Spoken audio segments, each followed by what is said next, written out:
ഇവിടെ ഉരുൾപൊട്ടലുണ്ടായിട്ട് കല്ലും മണ്ണും എല്ലാം കൂടെ ഒലിച്ചു വന്ന സ്ഥലമാണ് കേട്ടോ. ഇതാണ് ആ വീട്. എത്ര മാസമായിരുന്നു പറഞ്ഞത്? 7 മാസമായിട്ടുള്ളായിരുന്നു വീട് പാലാച്ചിട്ടല്ലേ.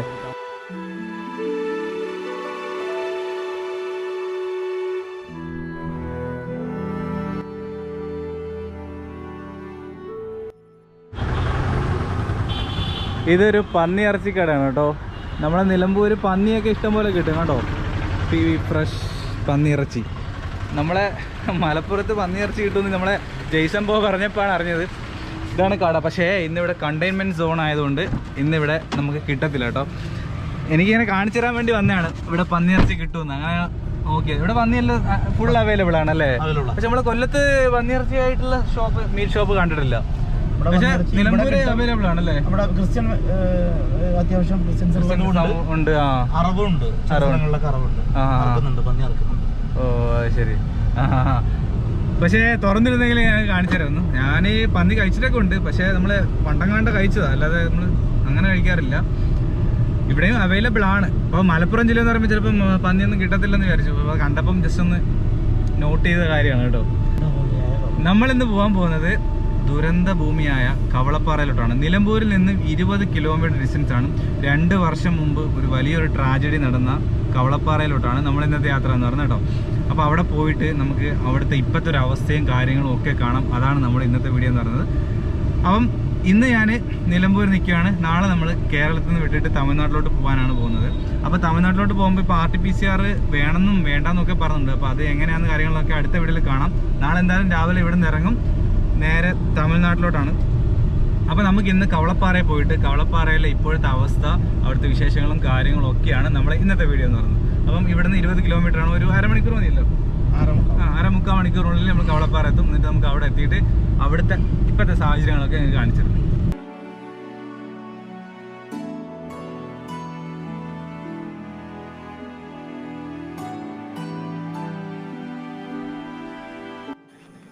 ഞാനിപ്പോൾ നിൽക്കുന്നത് നമ്മളെ മലപ്പുറം നിലമ്പൂരിനടുത്തുള്ള കവളപ്പാറ എന്ന് പറഞ്ഞ സ്ഥലത്താണ് കേട്ടോ. 2019 ഓഗസ്റ്റ് 8-ാം തീയതി നമ്മളെ കേരളം മൊത്തത്തിൽ നടുങ്ങിയ കവളപ്പാറ ദുരന്ത ഭൂമിയിലാണ് ഞാനിപ്പോൾ നിൽക്കുന്നത് കേട്ടോ. നമുക്ക് ഈ സ്ഥലങ്ങളൊക്കെ ഒന്ന് കാണാം, ഇവിടുത്തെ ആൾക്കാരുടെ അടുത്തൊക്കെ ഇവിടുത്തെ കാര്യങ്ങളൊക്കെ ചോദിച്ച് മനസ്സിലാക്കാം. അപ്പോൾ എന്താ പറയുക, ഒരു വല്ലാത്തൊരു വിഷമം തോന്നുന്നൊരു കാഴ്ചയാണ് ഇവിടെ. ഇതൊക്കെ നമ്മൾ ആ സമയത്ത് ന്യൂസിലൊക്കെ ഒരുപാട് കണ്ടതാണ്. ഈ നടുക്ക് മാത്രമായിട്ട് കുറച്ച് മരങ്ങൾ കാണാം. ആ മേളിൽ കണ്ടോ, മേളിൽ ഈ ഭാഗത്തായിട്ട് ഫുള്ള് മണ്ണൊക്കെ ഇടിഞ്ഞിട്ടുണ്ട്. ഇവിടെ എന്ന് പറയുന്നത് 59 പേരാണ് ഇവിടെ മരിച്ചത്. ഒരാളാണ് രക്ഷപ്പെട്ടതെന്നാണ് അറിഞ്ഞത് കേട്ടോ. 59 പേര് മരിച്ചു. പിന്നെ 11 പേരെ കിട്ടിയിട്ടില്ലെന്നാണ് പറയുന്നത്. അപ്പം ഈ മണ്ണിനടിയിലൊക്കെ ഇനിയും ജീവൻ ഉണ്ടെന്നാണ്, ജീവനല്ല മരിച്ചുപോയ ആൾക്കാരുണ്ടെന്നാണ് ഇപ്പം അറിയാൻ കഴിഞ്ഞത്. പക്ഷെ അവരൊന്നും നമുക്ക് കണ്ടെടുക്കാൻ പോലും പറ്റിയിട്ടില്ല കേട്ടോ. അങ്ങനത്തെ ഒരു സ്ഥലത്താണ് നമ്മൾ നിൽക്കുന്നത്. ഭയങ്കര വിഷമം തോന്നുന്നത് ഇവിടെ വന്നു കഴിഞ്ഞാൽ. ഇവിടെ ഉണ്ടോ, ഇവിടെ എല്ലാം മണ്ണ്, ആ ഇടിഞ്ഞ് വന്ന വീണ മണ്ണെല്ലാം നമുക്കിത് ഇവിടെ എല്ലാം കാണാൻ പറ്റും കേട്ടോ. അപ്പുറത്തായിട്ട് കേട്ടോ, ഇവിടെ കണ്ടോ, അവിടെ ഒരു വീടുണ്ട്, അവിടെ 1-2 വീടൊക്കെ കാണാം. പക്ഷെ ഇപ്പോൾ അവിടെ ആരും താമസമില്ല. നമുക്കിതിൽ അങ്ങോട്ട് പോകാനും കുറച്ച് ബുദ്ധിമുട്ടാണ് കേട്ടോ. അതേപോലെ ഈ ഒരു കണ്ടോ, ഈ കുറച്ച് മരങ്ങൾ നിൽക്കുന്നത്, ഇവിടെ ആയിട്ടും വീടുകളുണ്ട്. പക്ഷെ അവിടെയും ഇപ്പം നിലവിൽ താമസമൊന്നുമില്ല. ഇവിടെ ഉള്ളവരൊക്കെ ഒഴിപ്പിച്ചിരിക്കുകയാണ്. ബാക്കി വിശേഷങ്ങളൊക്കെ നമുക്ക് ഇവിടുത്തെ ആൾക്കാരുടെ അടുത്ത് ചോദിച്ച് മനസ്സിലാക്കാം. ഇപ്പോൾ ഇവിടെ ആടിനൊക്കെ മേയിച്ചുകൊണ്ടിരിക്കുന്നത് ഈ ചേട്ടൻ ആ സമയത്ത് ഇവിടെ ഉണ്ടായിരുന്ന ഒരാളാണല്ലേ? അതെ, ചേട്ടൻ്റെ എൻ്റെ വീട്ടിലേക്ക് കയറിയപ്പോൾ ഒരു ഹെലികോപ്റ്റർ താഴ്ന്ന് പറക്കുന്ന ഒരു സൗണ്ട് കേട്ടു. പിന്നെ ഞാൻ നോക്കുമ്പോൾ എനിക്ക് റോട്ടിൽ നിന്ന് ഇറങ്ങാൻ പറ്റാതെ മരങ്ങളും മണ്ണുകളുമാണ്, ഈ പോസ്റ്റിൻ്റെ കമ്പികളും ഇതാ. അപ്പോൾ പലയിടത്തുനിന്ന് ഇതുപോലെ നിലവിളിയൊക്കെ ഉണ്ട്. ഈ വീടിൻ്റെ പകുതി ഇടിഞ്ഞിട്ടുള്ളായിരുന്നു. അപ്പോൾ അവിടേക്ക് ആളുണ്ടായിരുന്നു.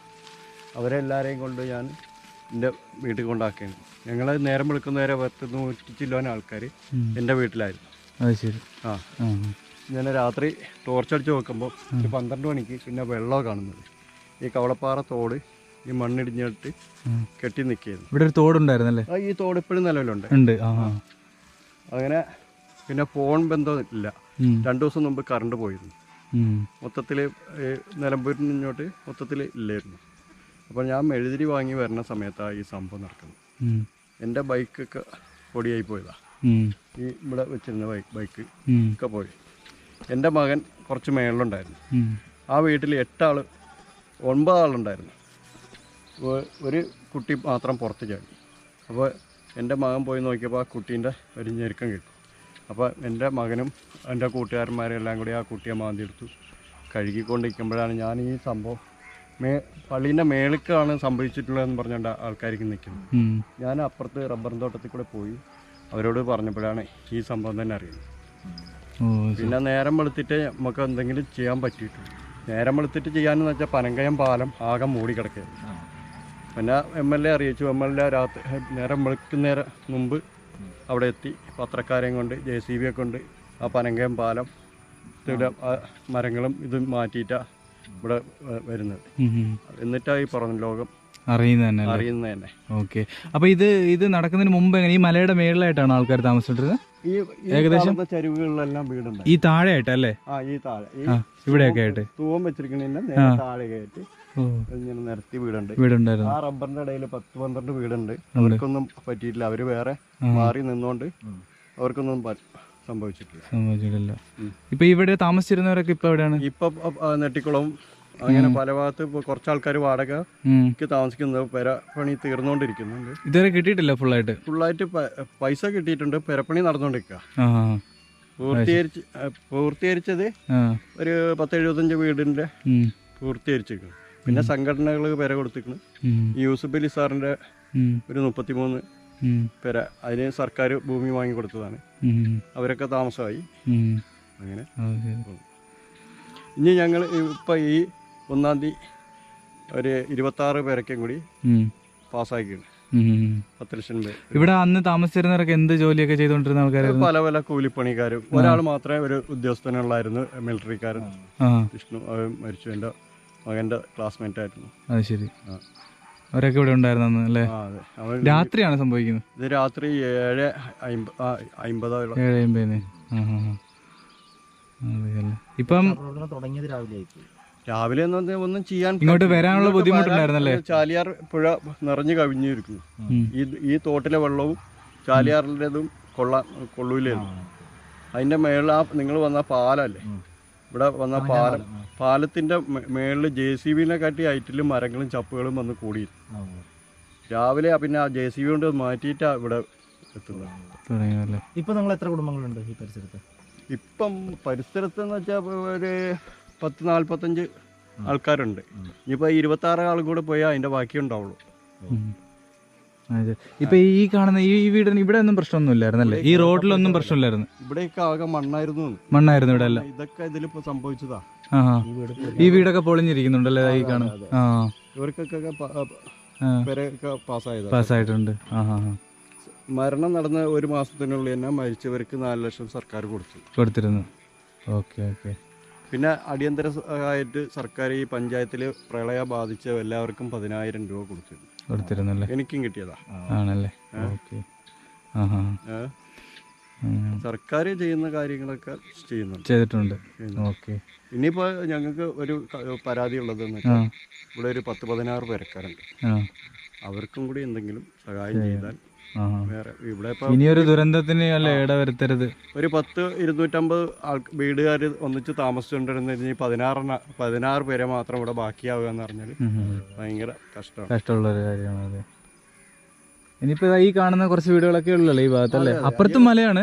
അതെ, ഈ റോഡിന്റെ മേൽ സൈഡ് മാത്രം ഇവർക്കൊക്കെ കിട്ടിയത്. അവരൊക്കെ പെരപ്പണി നടന്നുകൊണ്ടിരിക്കണോണ്ട് തൽക്കാലം വാടകയ്ക്ക് പോവാൻ പറ്റാത്തോണ്ട് അവരിവിടെ നിൽക്കുന്നതേ ഉള്ളു അല്ലേ? ഓക്കെ. അതൊക്കെയാണ് ഇവിടെ കാര്യങ്ങളല്ലേ. പിന്നെ കോളനിയിൽ ഒരു 33 പെരക്കാർ അപ്പുറത്ത് കാണുന്ന നെട്ടിക്കുളം പമ്പിന്റെ അവിടെ പെരപ്പണി നടന്നുകൊണ്ടിരിക്കുക. എന്നാലും 2 വർഷമായി എന്നിട്ടും ഫുള്ളായിട്ട് എന്ന് വെച്ചാൽ അവരുടെ MLA പറഞ്ഞതാ, നിങ്ങൾക്ക് ഞങ്ങൾ എത്രയും അടിയന്തരമായിട്ട് കയറ്റി കൊടുക്കാമെന്ന് പറഞ്ഞതാ. അപ്പൊ അവര് വേറെ എൻ്റെ കൂടെ രാഷ്ട്രീയവും ഇതിന്റെ ഉള്ളിൽ കൂടി കളർത്തിയിരിക്കുന്നു. അതാണ് ഇത്രയും വൈകാൻ.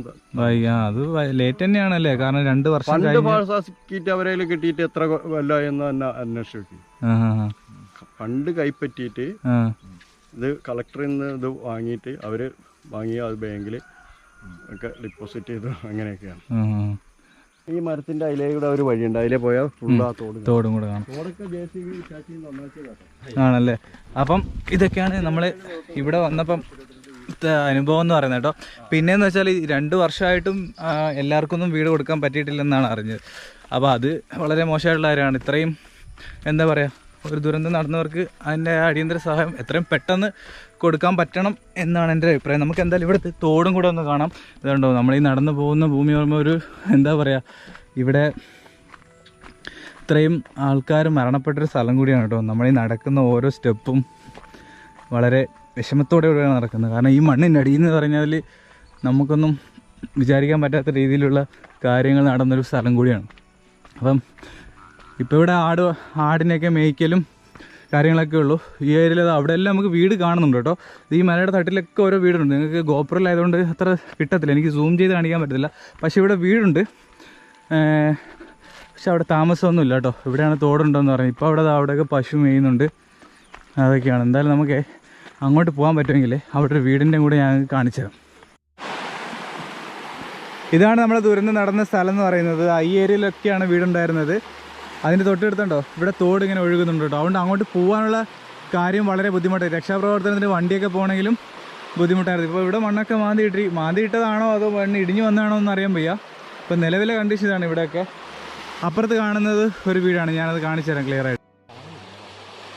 ഇതാണ്ടോ അതിന് ആ ഒരു ചെറിയൊരു മരക്കൂട്ടത്തിൻ്റെ ഇടയിലൊരു വീടുണ്ട്. ഇപ്പോൾ അവിടെ താമസമില്ല, അതാണൊരു വീട്. പിന്നെ ഇതാ ഇപ്പുറത്തായിട്ടും വീടുകളൊക്കെ ഉണ്ട് കേട്ടോ. ഇതൊക്കെയാണ് ഇപ്പം നിലവിൽ ഇവിടെ കാണാൻ പറ്റുന്നത്. പിന്നെ അവിടെ എന്തൊക്കെയോ ബോർഡൊക്കെ വെച്ചിട്ടുണ്ട് ചെറിയ രീതിയിൽ. പിന്നെ ഒരു ഇതൊക്കെ 2 വർഷം തികഞ്ഞതിൻ്റെ അല്ലേ, ഈ കാണുന്നത് 2 വർഷം തികഞ്ഞതിൻ്റെ ഒരു ഫ്ലെക്സ് അവിടെ സ്ഥാപിച്ചിട്ടുണ്ട് കേട്ടോ. അപ്പോൾ നിലവിലിതാണ് ഇവിടുത്തെ ഒരു അവസ്ഥ എന്ന് പറയുന്നത് കേട്ടോ. ഇനി ബാക്കിയുള്ളവരും കൂടെ ഇവിടുന്ന് മാറിയാൽ ഈ പ്രദേശം ഇനി ആരും കാണത്തില്ല. ഇനി ഒരു 14 കുടുംബം ഉണ്ടെന്നാണ് പറഞ്ഞല്ലേ, 16 കുടുംബം കൂടെ ഉണ്ട് ഇനി. 6 മണിക്കാണ് ഞാൻ അവിടുന്ന് ഇവിടെ ഈ വെള്ളം ഇങ്ങനെ കണ്ടപ്പോൾ വെള്ളം ഈ കൂടെ പൊന്തി ഇങ്ങനെ വരിക വെള്ളേ. ഞാൻ അവരെ പോയി കൊണ്ടുവന്നു. അതിന്റെ നേരെ താഴെ ഭാഗത്തപ്പോൾ ഈ പൊളിയാത്ത പെരയിലുള്ള 3 ആളപ്പോൾ ഇവിടെ ഇങ്ങനെ മണ്ണിനുള്ളിൽ പോയത്. ഈ വണ്ടിയൊക്കെ വരാൻ ഭയങ്കര ബുദ്ധിമുട്ടായിരുന്നല്ലോ JCBക്കൊക്കെ. അതിന് പാലടഞ്ഞ് കിടക്കല്ലായിരുന്നു. പാലവും പ്രശ്നമായിരുന്നല്ലോ. അതേതാ പാലം പറഞ്ഞത്? പനങ്കയം പാലം. പനങ്കയം പാലം ഫുള്ള് ക്ലോസ് ആയിരുന്നല്ലേ. അന്ന് നമ്മളെ ജെയ്സൺ ബോയും വന്നായിരുന്നല്ലോ ഇവിടെ അല്ലേ? ഞാൻ വന്നിരുന്നു, രക്ഷാപ്രവർത്തന സമയത്ത് ഞാൻ വന്നിരുന്നു. അന്ന് ഈ പറഞ്ഞ പോലെ ഒരുപാട് JCBയും സന്നദ്ധ സേവകരും ഒക്കെ കൂടെ ആയിട്ടാണ് ഈ രക്ഷാപ്രവർത്തനം നടത്തിയത്. പക്ഷെ ഒരു ഭയങ്കര ദുരന്തമായ ഒരു അവസ്ഥയായിരുന്നു. കാരണം ആകെ ചളിപിളിയായിട്ട് കിടക്കുന്ന ഒരു അവസ്ഥ. ഇതിനകത്തൊക്കെ വീടുകളാണ്. ഇപ്പോൾ നമ്മൾ ഈ നിൽക്കുന്ന പ്രദേശങ്ങളിലൊക്കെ വീടുകളുണ്ട്. ഇതിൻ്റെ അകത്ത് ഒരു 2 ആൾ പൊക്കത്തിലാണ് മണ്ണുള്ളത്. 2 ആളോ 3 ആളോ പൊക്കത്തിൽ മണ്ണുണ്ട്. അപ്പോൾ ഇത് എവിടേക്കാണ് വീടുകളുള്ളത്, എവിടേക്കാണ് ആൾക്കാരുള്ളത് ഒന്നും തിരിച്ചറിയാത്ത അവസ്ഥയല്ലേ. പിന്നെ നമുക്ക് ഇവിടുന്ന് ഉരുൾപൊട്ടലുണ്ടായ ഒരു പ്രദേശത്തും കൂടെ പോയിട്ട് നമുക്ക് അങ്ങനെ നമ്മളിപ്പോൾ നിൽക്കുന്നത് കവളപ്പാറയുടെ അടുത്ത് തന്നെയുള്ള പാതാർ എന്ന് പറഞ്ഞ സ്ഥലത്താണ്. അതായത് നമ്മൾ ആ സംഭവം നടന്ന സമയത്ത് നമ്മൾ ന്യൂസിലൊക്കെ ഒരു വീട് കണ്ടിട്ടുണ്ടോ, ആ വീടിൻ്റെ അടുത്താണ് കേട്ടോ. ഇവിടെ ഉരുൾപൊട്ടലുണ്ടായിട്ട് കല്ലും മണ്ണും എല്ലാം കൂടെ ഒലിച്ച് വന്ന സ്ഥലമാണ് കേട്ടോ. ഇതാണ് ആ വീട്. എത്ര മാസമായിട്ട് പറഞ്ഞത്? 7 മാസമായിട്ടുള്ളായിരുന്നു വീട് പാല് കാച്ചിട്ടല്ലേ. അതെ, ഒരു 2 നില വീടാണ്. ഇപ്പോൾ അതിൻ്റെ ഒരു അവശിഷ്ടം മാത്രമേ നമുക്ക് കുറച്ചുകൂടെ അടുത്തുമായിട്ട് കാണിച്ചു തരാം. പിന്നെ ഇതുണ്ടോ, ഇത് ഇപ്പോൾ ഇവിടെ നിലവിൽ താമസമുള്ളൊരു വീടാണ്. ഈ വീടിൻ്റെ ഈ സൈഡിലെ ഭിത്തിയല്ല മരമൊക്കെ വന്ന് ഇടിച്ച് പൊട്ടിയെന്നാണ് പറഞ്ഞത് കേട്ടോ. മരമൊക്കെ ഇടിച്ച് ഇപ്പോൾ ഒരു തൂണൊക്കെ വെച്ചിട്ടാണ് ഇവരിപ്പം നേരെ നിർത്തിയിരിക്കുന്നത്. ഇവിടെ എപ്പോഴും താമസമുണ്ട് കണ്ടോ. അതാണ് ഇവിടുത്തെ ഒരു അവസ്ഥ എന്ന് പറയുന്നത്. ഒരു റൂം കണ്ടായിരുന്നു നല്ലത്. ഇതൊരു റൂം അങ്ങ് പോയി. നമുക്ക് ഈ കുറച്ചും കൂടെ അടുത്തോട്ട് പോയി കാണാം കേട്ടോ. ഈ സ്ഥലം ഈ വീടും ഒരുപാട് ന്യൂസിൽ നമ്മൾ കണ്ടിട്ടുള്ളതാണ് കേട്ടോ. ഇതാണ് ഇപ്പോഴും ഇവിടെ ഭയങ്കര വെള്ളവും ഒഴുക്കുമൊക്കെ ഉണ്ട് കേട്ടോ. എന്നുവെച്ചാൽ ഒരു മണ്ണൊന്നും ഉറപ്പില്ല. അതാണ്ടോ ഇവർ ഈ സ്ഥലത്തുകൊണ്ടൊന്നും ഒരു വീട് വെച്ചത് ഓർക്കുമ്പോഴാണ് നമുക്ക് വിഷമം. പക്ഷേ ഈ വീട് വയ്ക്കുന്നതിനും അതായത് ഈ സംഭവം നടക്കുന്നതിന് മുമ്പുള്ള ചിലപ്പം സ്ഥലങ്ങളൊക്കെ നോർമലായിട്ടായിരിക്കും ഇരിക്കുന്നത്. പക്ഷേ പിന്നീട് ഇത് സംഭവിക്കുമ്പോഴാണ് മൊത്തത്തിൽ അവിടുത്തെ ലാൻഡ്സ്കേപ്പ് തന്നെ മാറുന്നത് കേട്ടോ. ഒന്നുമില്ല, എല്ലാം പൊളിഞ്ഞ് വീണ് നല്ലൊരു വീടായിരുന്നു കേട്ടോ. അവരൊക്കെ എന്തുമാത്രം സ്വപ്നങ്ങൾ കണ്ടിട്ടായിരിക്കല്ലേ ഒരു വീട് പണിയുന്നത്. ഇപ്പോൾ എന്നെപ്പോലെ വീടില്ലാത്തവർക്കൊക്കെ അതിൻ്റെ ബുദ്ധിമുട്ടറിയും. ഒരു വീടെന്ന് പറഞ്ഞാൽ ഓരോരുത്തരുടെ സ്വപ്നമാണ്. പക്ഷേ അതെല്ലാം മണ്ണിനടിയിലായി. പ്രകൃതിക്ക് മുമ്പിൽ മനുഷ്യനൊന്നും അല്ലെന്ന് വീണ്ടും വീണ്ടും തെളിയിച്ചുകൊണ്ടിരിക്കുകയാണ്. അപ്പോൾ അവിടെ നിന്നാണ് കേട്ടോ വന്ന് മണ്ണും കല്ലും എല്ലാം വന്ന് വീണ്. ഇതുണ്ടോ ഈ വീടിൻ്റെ കാർ ഷെഡാണ് തോന്നുന്നു. കാർ ഷെഡിൻ്റെ കാർ പോർച്ചാണ് ഇവിടെ. തെങ്ങിൻ്റെയൊക്കെ അവശിഷ്ടം കാണാം കേട്ടോ. കാർ പോർച്ചിൽ മൊത്തത്തിൽ പോയി. ഈ വീട് ദാ ഇങ്ങനെ നിൽക്കുന്നു. ഇപ്പം എന്ന് വേണമെങ്കിൽ ഇടിയാന്നുള്ള രീതിയിൽ. അതൊക്കെയാണ് ഇവിടുത്തെ അവസ്ഥ കേട്ടോ. മേളിലത്തെ നില എല്ലാം പൊട്ടി കേട്ടോ. ഇതിപ്പോൾ പതുക്കെ ഇടിഞ്ഞുകൊണ്ടിരിക്കും. നമുക്ക് ഇവിടെ നിന്ന് അടുത്തുനിന്ന് പോയി നിൽക്കാൻ പറ്റത്തില്ല. ഇനി എപ്പോഴാണ് ഇതൊക്കെ പൊളിഞ്ഞ് വീടുന്നതെന്ന് പറയാൻ പറ്റത്തില്ല കേട്ടോ. ഈ വീട്ടുകാരൊക്കെ ഇപ്പോൾ എവിടെയാണെന്നോ എന്താണെന്നോ അറിയത്തില്ല. നമുക്കിവിടെ ചോദിച്ചു നോക്കാം, അഥവാ അറിയുവാണെങ്കിൽ പറഞ്ഞുതരാം. ചേട്ടാ ഇവരൊക്കെ ഇപ്പോൾ എവിടെയാണെന്ന് വല്ല അറിയോ? ഈ വീടിൻ്റെ ഓണറൊക്കെ ഇവരൊക്കെ എവിടെയാണ് താമസം എന്നല്ല അറിയോ? അറിയത്തില്ലല്ലേ? Okay okay.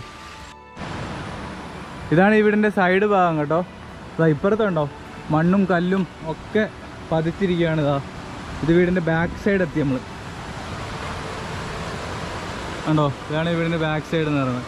ഇപ്പുറത്ത് ഇതാ വെള്ളം കുത്തൊലിച്ച് പോകുന്നുണ്ട് കേട്ടോ. ഇപ്പം ഈ ഒരു അരുവിയുടെ ഭാഗമായി മാറിയിരിക്കുക കേട്ടോ ഈ വീട് കണ്ടോ. ഇപ്പുറത്താണ് ഇതാ വെള്ളം ഒഴുകുന്ന, ഇപ്പുറത്ത് ആ വീടിൻ്റെ ബാക്ക് വശം. ആ പാലത്തിൻ്റെ മേളിൽ കൂടെ ഒക്കെ വെള്ളം പോകുന്നുണ്ടായിരുന്നു ആ സമയത്ത് കേട്ടോ. ഇവിടെ എല്ലാം ഫുള്ള് കല്ല് എല്ലാം അടിച്ച് തെറിച്ച് ഇവിടെയൊക്കെ ജീവിച്ചവരുടെ അവസ്ഥ എന്ന് പറഞ്ഞാൽ വല്ലാത്തൊരവസ്ഥയാണ് കേട്ടോ. ഇപ്പം നിലവിൽ ഇതാണ് നമ്മുടെ കവളപ്പാറയുടെ അവസ്ഥ എന്ന് പറയുന്നത്. കവളപ്പാറയും പാതാറിൻ്റെ ഒക്കെ അവസ്ഥ എന്ന് പറയുന്നത് കേട്ടോ. ഇതൊന്നും അറിയാതെ പ്രകൃതി ഇങ്ങനെ ഒഴുകിക്കൊണ്ടേ ഇരിക്കുവാണ്. നമ്മളിപ്പോൾ കണ്ട വീടില്ലേ, ആ വീടിൻ്റെ ഭാഗത്തോട്ടൊക്കെ മണ്ണ് ഇടിഞ്ഞ് വന്നതിൻ്റെ ഉത്ഭവ സ്ഥാനത്താണ് ഞാൻ നിൽക്കുന്നത് കേട്ടോ. അധികം നമ്മൾ ആ വീഡിയോയിലൊന്നും കണ്ടിട്ടില്ലാത്തൊരു സ്ഥലമാണ്. ഇവിടെ നിന്നാണ് ഇവിടെ മണ്ണ് ഇടിഞ്ഞ് സ്റ്റാർട്ട് ചെയ്തിട്ട് താഴോട്ട് ഒലിച്ച് പോയത് കേട്ടോ. ആ സ്ഥലത്താണ് നിൽക്കുന്നത്. ഈ സ്ഥലം കൂടെ ഒന്ന് കാണിച്ചിട്ട് നമ്മൾ ഇന്നത്തെ വീഡിയോ വൈൻഡപ്പ് ചെയ്യാം.